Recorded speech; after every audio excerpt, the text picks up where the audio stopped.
Oh, hi there, my lovely construction aficionados. Welcome to Contractors Diary. I'm your host, Eugene. Let's clock in and get back to the grind. Alright guys, we're at house number 2. What's going to happen here in the next couple days is we're going to set the forms for our concrete work, the lumber for the forms, and we have the rebar. So everything is ready. What we're doing now is clean up. We're going to clean up all the garbage.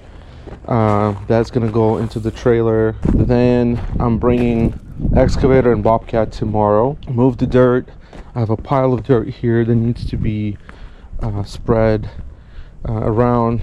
This trench needs to be filled, so we're gonna start doing that. When I'm done, I'm gonna leave the equipment here for my guys to come and do the grading and spread the gravel for the concrete. I'm also missing fence here, so we're gonna do fence over the weekend. Some of these posts are way close to the edge. I believe the ones that are close to the edge we dug deeper, and that way we beefed up the post. So just basically clean up. Let's get to it.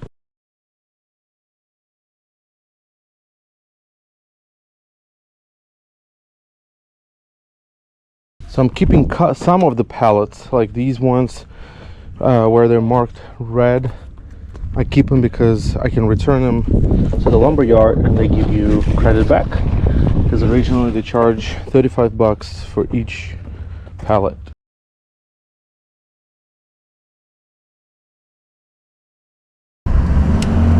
Alright guys, we are on the road.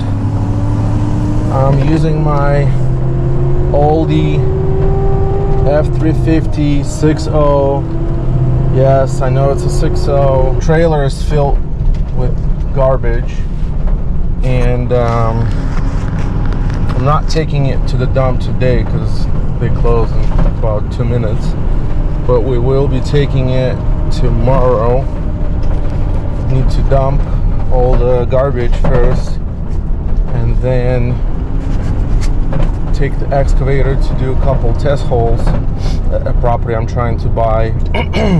I want to move my operation there, but they won't let you build just a standalone garage because it's zoned residential. So what I have to do is I have to build a dwelling, aka house, on it. Minimum of 750 square feet, and then I can do a standalone garage, which is what I'm probably going to be doing. Well, let's see how this puppy is holding up. So far so good. 40 miles an hour. I'm gonna put it in D. Alright guys, haven't driven with the trailer for a minute, but we have successful landing. Let's check it out. It's a different process. I have a dump trailer now, not the dump truck. So we still have to unhook everything.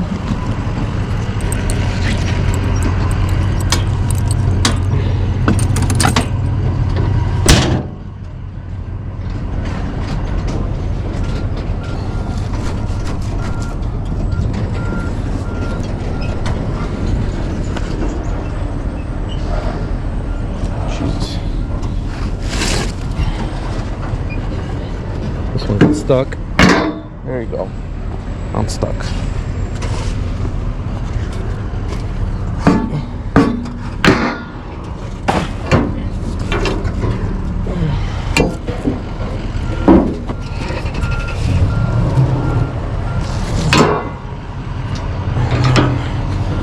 Roll it, roll it, roll it, a bit more. Perfect. Lock it. So we have this little nifty controller. First we have to open the doors. Haven't been a minute since I did any kind of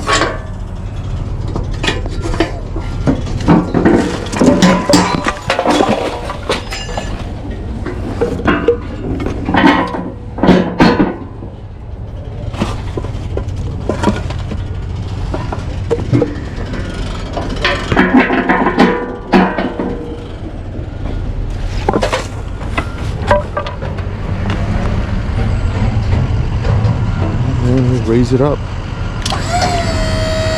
Hopefully I have enough juice.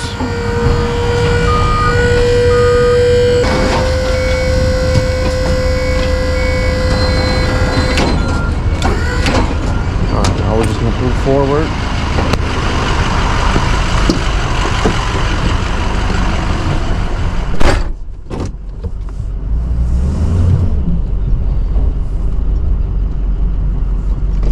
I think we're done.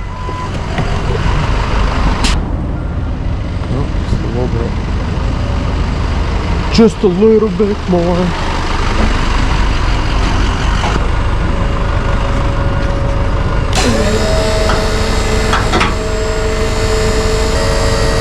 That's a nice trailer right there, Diamond C. Hell expensive. Alright, almost got everything.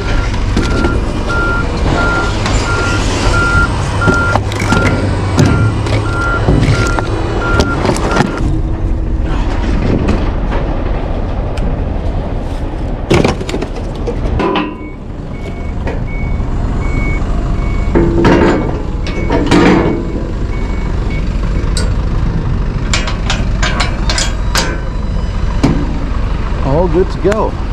On to the next task. Moving the excavator.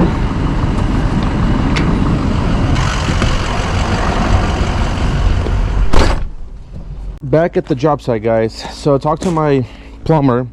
He's been here, but he's like, hey, I have a lot of digging here to do at the sewer. He said that I would need to dig another trench because there's not enough pressure for fire sprinklers. So my fire sprinkler contractor is requiring a separate pump. I don't want the pump to be right next to the building just because it makes noise once in a while. And I was thinking of doing some kind of concrete platform over here for garbage recycling, green waste, whatever, and put the pump there. So I would need to dig a trench, need to bring the excavator back and dig a trench.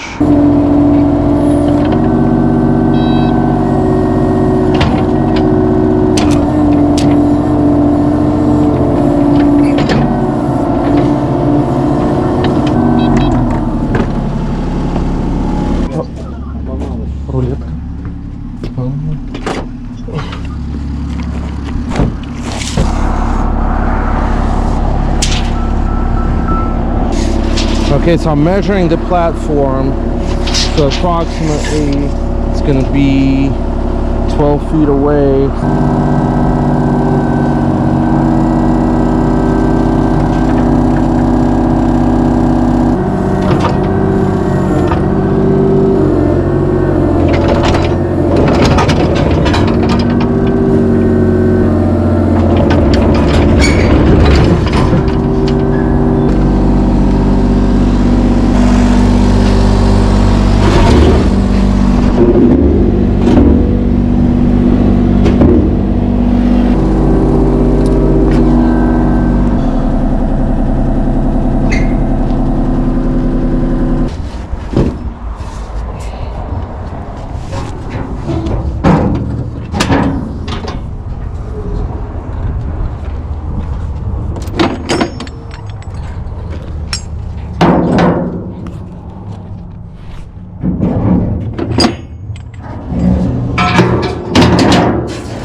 Chain.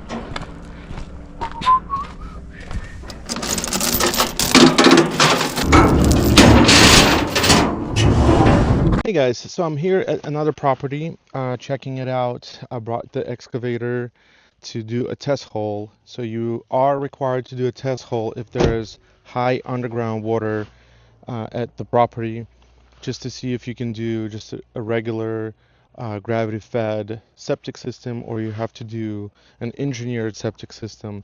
There's also an option for a pump septic system, which means if your leach fields are locating higher than the septic, then you pump it from the septic to the leach field.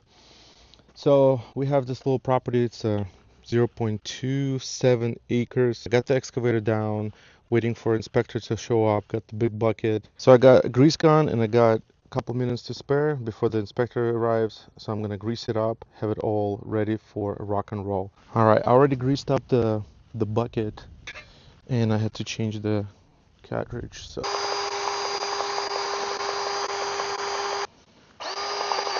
there you go. All right, this one is getting okay. You see, grease coming out right from the nipple means it's broken. Need to fix that. I think I bought a bunch of them, so what we want to see is something like that. That means grease is coming out of the spot that it needs to come out. Yeah, these unfortunately you can't really see if you know you're successful or not, but it says grease them every 200 hours. So that's what I've been doing. 200 hours. Grease them up. Okay, this all got covered with dirt, so we need to.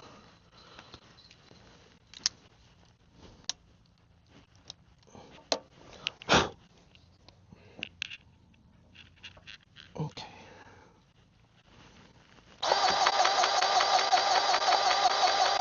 Perfect. Grease coming out of there. I forgot where. Okay, I think there's one right here.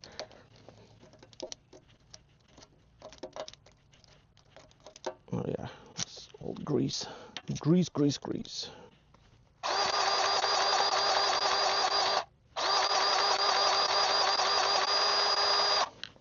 Hey guys, so the inspector just came by. We dug a hole together. Check it out, 6 deep, just the bucket width, and he was just observing the soil to see if that soil is suitable for a gravity-fed septic system, meaning you just put a concrete tank, you run the lines, and that's it. And the gravity feeds the lines from the house if it's the tank, and then the lines. Otherwise, you have to do something called an engineered septic system, which is, I don't even know how to get to explaining it. It's a sand filter.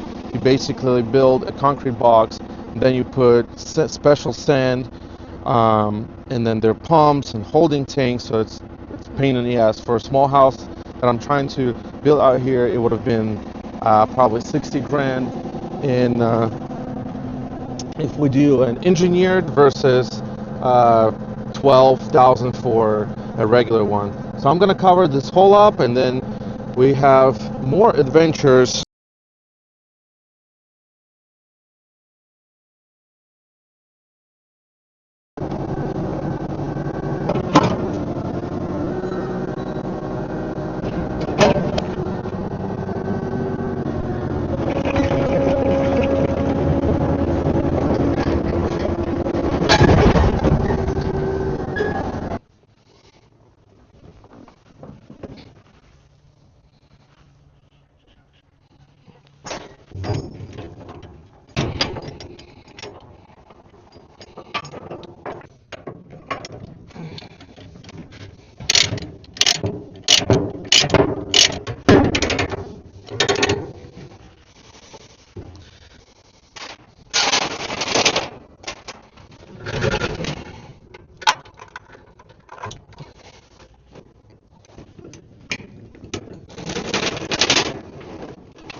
Welcome back to the grind, guys. On today's agenda, we have finishing up the electrical for the pump. We have two cables, 10, 3, and what is it, 12, 2. One for the pump and one for the lights. And here we have a connection to the wire inside the house.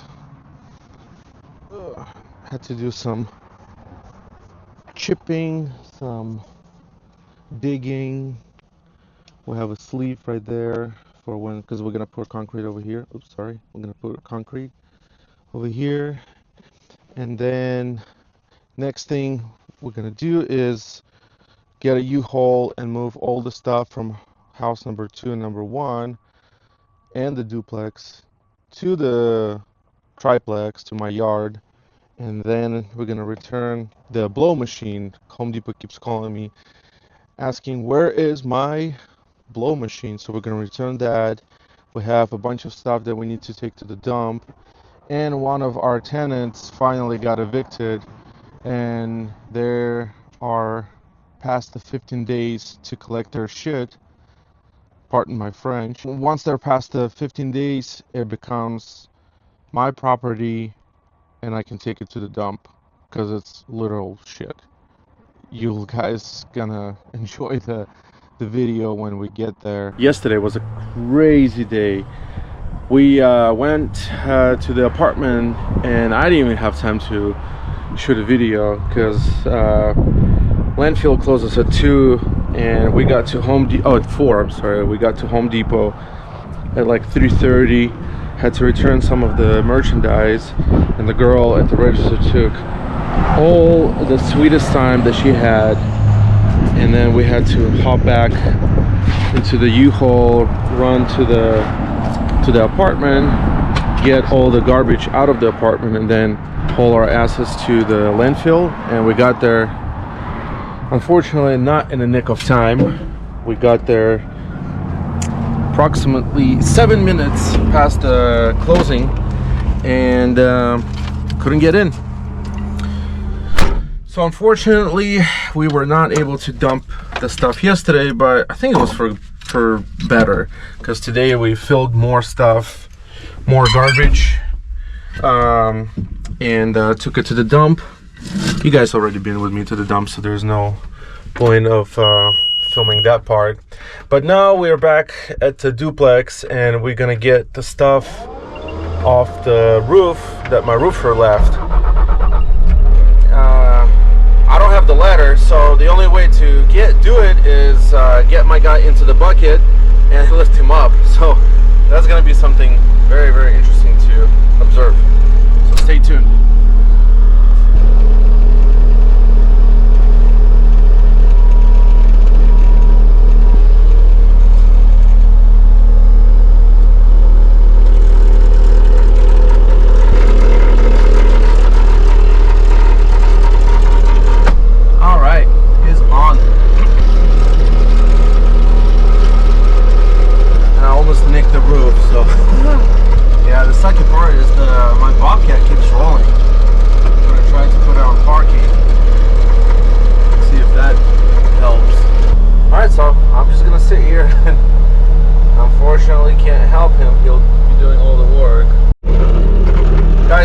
About to be done. Second load. The bucket is not big enough to accommodate all the load. They left a lot of garbage there as well. Had to make a trip to the little boy to drop the garbage. By the way, little boy is my big white truck, the dump truck. We call it the little boy, just for the fun of it, I guess. Just waiting for my guy to give me a go-ahead. He's gonna climb in. Oh, he already climbed in. So I'm just waiting on myself. I have to be extremely careful.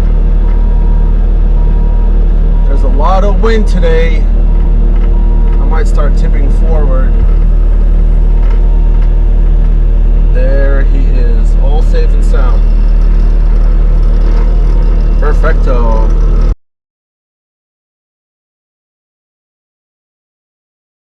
What's up, guys? Welcome back to the grind. It's hella windy, but today is a good day. We are pouring the final concrete at this beautiful house.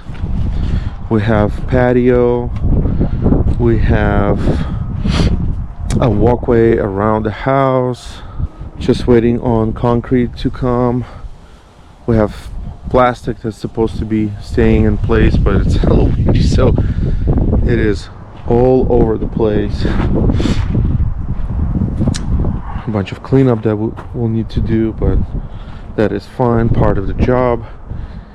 Unfortunately, we don't have much backyard at this house, so I decided to extend the patio. We have a drain pipe right here because it slopes, so all the water will get here and then it will be taken out to the street by the pipe that we have.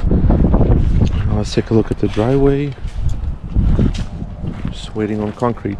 Alright guys, so the cement is here on the job site. Let me show you the setup. So over here we have a shoeing pipe. It's a very powerful, really good pump. And over here, that's a mix-in-place truck. So basically he has gravel, sand, cement, water all over here. He mixes it up and then it's fresh cement. Very, very effective, because the closest yard for the cement is about 45 to an hour away, depends on traffic. And by the time the cement comes here, it's already starts to hardening. So this is fresh 100% cement, and let me show you how it's done. Over here we have aggregate, rock, and then sand, and down there we have water, and then it's mixing in a chute with the cement. So we're just waiting for my guys to get ready and we're gonna shoot it. There you go. Comes out here into the chute, and then we pump it to wherever we need to pump it.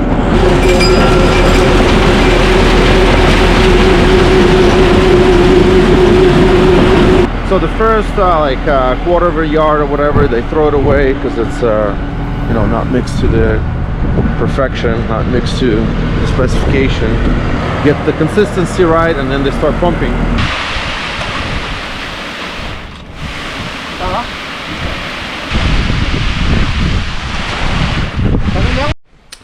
Alright guys, we're back at house number 1.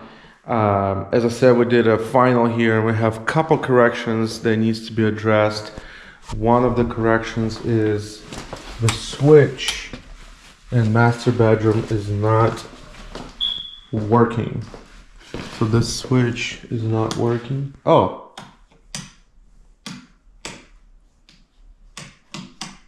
I don't know. Yeah, so it turns the lights on, but one is probably for the fan, and the other one, I don't know. So we'll need to figure this out.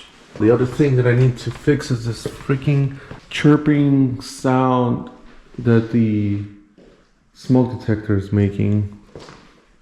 Oh, and the one other thing that he wants me to fix is in the fire sprinklers. When you turn them on for test, the alarm kicks in 45 seconds into the test, and he wants me to switch up the gear and make it at less than that, which typically it's about 30 seconds what they're looking for. 20-30 seconds. We are ready for re-inspection. The issue with the outlets is this switch goes to turn the fan, which we didn't install, but for the future fan, to turn the fan off, and the other switch is to turn the light of a fan off, and this one controls the light of the can light. Mystery solved. We have switched the battery, so no more chirping. I've also adjusted the fire sprinkler timer to 20 seconds, and that's pretty much it. Do apologize for the wind. It is absolutely nuts out here. Whew. Over here we have big patio AC pad that was poured before, and we had to pour around it. It is still al fresco, very fresh concrete. We will come back later, strip the forms. This beautiful front porch. I always leave a sleeve just for irrigation. We need, you know, a 3/4 of an inch pipe to go through. This probably can accommodate 2. Ding that somebody left me over there. My excavator right here, and prevent anyone from trying to park on the driveway, which have happened to me before. The other thing, since it was very windy today, like crazy winds, concrete has tendency of cracking when it's windy. One thing that we did, we added calcium, 1%.